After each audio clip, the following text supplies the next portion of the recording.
It's time.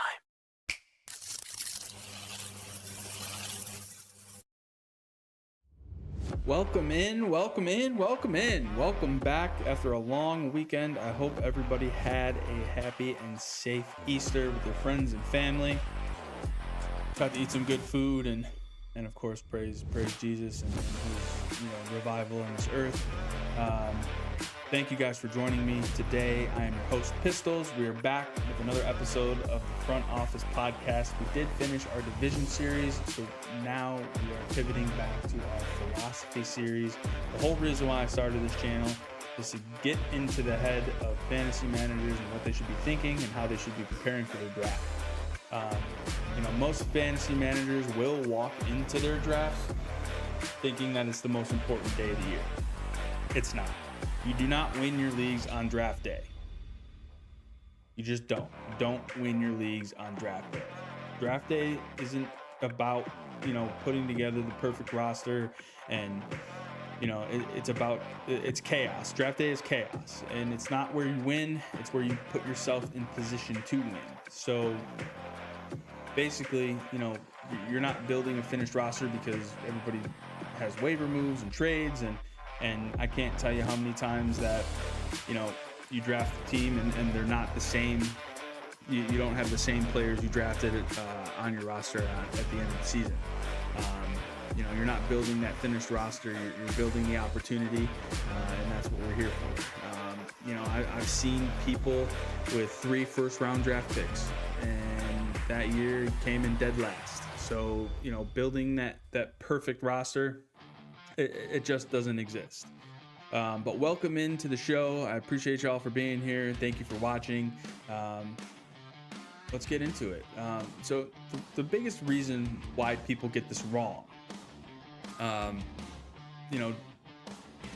drafting it's a skill.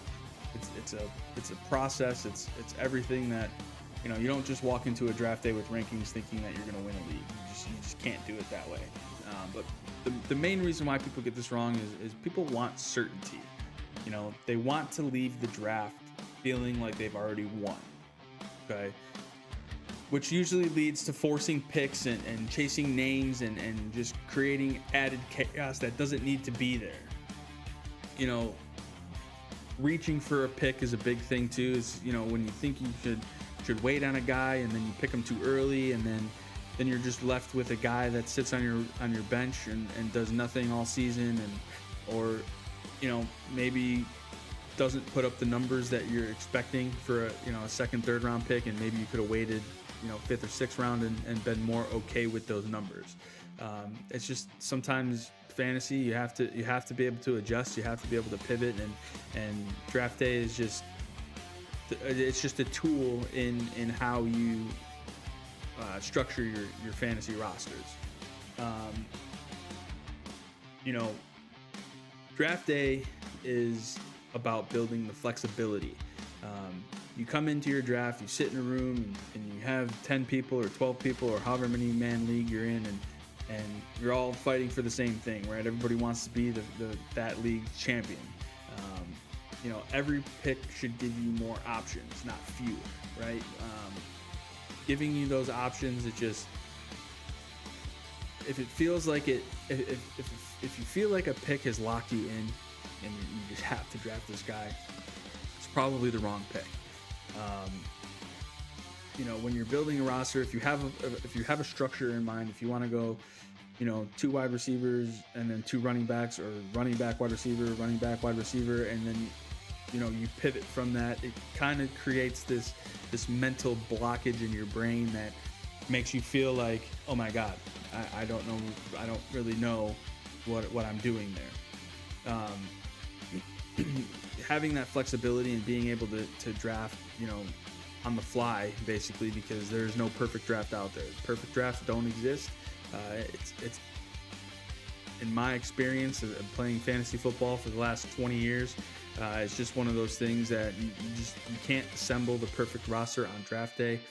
As I said, you have waivers and trades and all these other entities that come into play when it comes to playing an entire season. It's fantasy leagues are usually over by week 17. So it's a long couple of months of trying to put the right guys in and figuring out what waiver guy you have to pick up. And as I said before, I can tell you from every single one of my drafts, I've never drafted. I've never had the same roster that I drafted. I've either picked up waivers, I've dropped guys, I have traded away everything that I had. It's just one of those things. Having that flexibility is being able to pivot when needing to pivot, but panicking can set in if you're not prepared with a plan to really have something as you're sitting there looking at your draft board going, oh my god, I don't know who to pick. That's panic. If you say, oh, the guy that I was just about to draft got taken, well, I have this other guy in mind as well. Now's a good time to take him. So having that flexibility really helps. Flexibility versus control. It's, rigid drafters, they try to control the draft. They try to, they kind of try to control where draft picks are going to go, how they're going to fall. They probably didn't do too much research. They're just going by rankings, going, okay, this is the best available off the board. It's just not it's one of the strategies that I try and shy away from. I really try to have a solid plan before I go into my drafts. Flexible drafters are the ones that respond to the draft. Okay, what I mean by that is being able to adapt and when someone breaks under pressure, the flexible guy is the one that's able to adapt to it. Understanding where guys are being drafted and understanding who your next pick is, always being a couple rounds ahead. Like I said, drafts never go perfectly. You never write down names on a sheet of paper or pull it up on your computers or tablets or whatever you use to draft, and those guys are just sitting there waiting for you to pick them. It almost never happens that way. So being able to adapt in the moment is crucial. You have to be able to pivot your first and second round picks, especially because there's of course those high end guys are going to go early. If you're sitting in the 8th draft position and you're looking like you're going to get one of the top guys, and guy takes them right before you, and knowing where to go next is key when it comes to draft day and the philosophy behind it. I have a few questions that I ask myself a lot of the time, as when it comes down to my decision making. Does this keep me flexible? Am I forcing this pick? What does this unlock later? And of course what I mean by that is if a guy that drafts before me takes one of the players that I'm looking at, and I'm evaluating what's left and evaluating the board, I look at those and okay, is this a guy that I can take that is going to sit on my bench?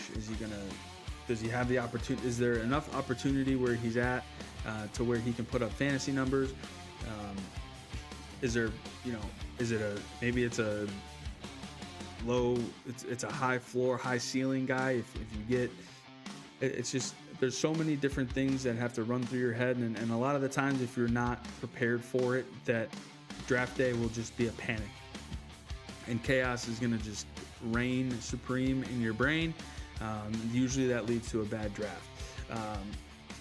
So asking yourself those questions as you pick, having that flexibility, don't force a pick if you don't feel comfortable with it. If you think it's just the right thing to do and the next move to make, you're probably overthinking it, and you're probably going to get that pick wrong. I know a lot of people didn't evaluate the Justin Jefferson situation last year. The quarterback play was very, very subpar, mediocre at best. Now, Justin Jefferson is a guy that should absolutely be fed the ball no matter who is throwing the ball to him. Whoever's back there at quarterback, whether it's J.J. McCarthy, now he's got Kyler Murray. last year, whether it was Carson Wentz or whatever rookie that they threw in there, just to see if they can spark something. But that opportunity there, it diminished. And if you took a step back during the offseason to think about, what is going on in Minnesota, might have saved you from the headache of being the first overall pick, or if you fell a couple picks later, still in the first round. I know plenty of fantasy managers that were very, very disappointed in his lack of fantasy production last year. So that's always a tough one. Then there's plenty of guys out there that could have been picked that, made up for that. Just knowing those little tidbits and having a solid plan going into the draft will prevent you from making those mistakes and hopefully not hating your first round pick, feeling like because you picked him in the first round that he always has to start. That's not the case. A lot of people think that, I drafted him in the first round, I drafted him in the second round, he has to be my starter. Well, if you're not getting the production on the field, do not be afraid to put them on your bench and find a guy that's sitting on your bench to replace him in the meantime until you can really see some more consistency out of your first and second round picks. That's just how drafts fall. Draft day is stressful. Can be if you're not prepared. But, as I said before, your draft is not what wins you the league. It's your waivers, it's your trades, it's your in-season decision-making that's gonna put you ahead of the game, and drafts just give you those opportunities. Drafting guys, maybe, I've gone into drafts thinking I'm going to take this guy and trade him away eventually. And I've definitely done that in my drafts. But for the most part, those three things are really going to set you apart from your opponents. Waivers are tough because everybody watches football. And when you're playing in a fantasy league with a bunch of guys that are watching the same games, they're seeing the guys that might be on the waivers have a really, really good game. Everybody goes after them. You end up missing out. So it's really hard to try and be a step ahead of waivers. But trades are part of the game too. I'm in plenty of leagues where people just don't trade and they're just stuck with the rosters that they have. That is not my draft. That is not my philosophy whatsoever. I am a trade whore. If I feel the need to get a guy, maybe he starts slow, trade for him. Buy low, type of deal. But waivers are key to winning fantasy football. Your later rounds are the ones that win you drafts. Your waiver pickups are the ones that win your leagues. A prime example, the best one that I can come up with is Odell Beckham. I know a lot of people passed on him, didn't even draft him because he was injured to start his career. Came back in like week 7 or 8 and ended up taking the league by storm. Same example from the same team is Victor Cruz. The year that he had back in the early 2010s, I believe it was. He came out of the gates and basically won fantasy leagues as a waiver wire pickup. Nobody even knew that he was on the roster until he started performing, and that's just the way the cookie crumbles sometimes. So having a good solid plan going into draft day, preparing in the off season, it helps you ease into draft day going with a lot less stress. Trust me, I've been in fantasy football for nearly 20 years, and draft day is still stressful, but I make it a little less stressful, knowing how I want to build my roster, players that I know are going to have massive opportunities. Maybe I look into waivers after week 1.